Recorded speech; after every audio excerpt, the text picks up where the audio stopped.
Hello everyone, எல்லாத்துக்கும் வணக்கம். இன்றைக்கி நம்ம கப் கேக் எப்படி பண்ணுறதுன்னு பார்க்க போகலாம்.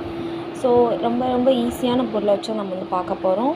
அஸ் யூஷுவல் மைதா, பால், முட்டை, ஒரே ஒரு முட்டை தான் எடுத்திருக்கேன், பட்டர் எடுத்திருக்கேன். ஸோ முட்டையையும் சுகர் எவ்வளோ எடுத்திருக்கேன் அப்படின்னா ஒரு 50 கிராம் எடுத்திருக்கேன். ஸோ ரெண்டையும் போட்டு நல்லா மிக்ஸ் பண்ணிக்கோங்க. பீட்டர் வச்சு நல்லா பீட் பண்ணிக்கோங்க. இதில் நான் ஒழுங்காக எடுக்காதனால அப்படி தெரியுது. ஸோ நான் மதுரையில் இருக்கேங்க, ஹோம் பேக்கிங் பண்ணிகிட்ருக்கேன். உங்களுக்கு வேணும்னா சொல்லுங்கள். ஸோ நம்மக்கிட்ட கப் கேக் 10 ருபீஸ்லேருந்து இருக்குது. ஸோ ஹெல்த்தியான கப் கேக்கு, மைதா மாவு மட்டும் இல்லை, கோதுமை மாவு, மில்லட்ஸும் நமக்கு அவைலபிளாக இருக்கும். ஸோ உங்களுக்கு என்ன மாதிரி ஃப்ளேவர், ஸோ உங்களோட விருப்பப்படி நம்மளுடைய கப் கேக் நம்ம பண்ணி தருவோம். அதுக்கப்புறம் நான் இதில் மில்க் போட்டுக்கிறேன்.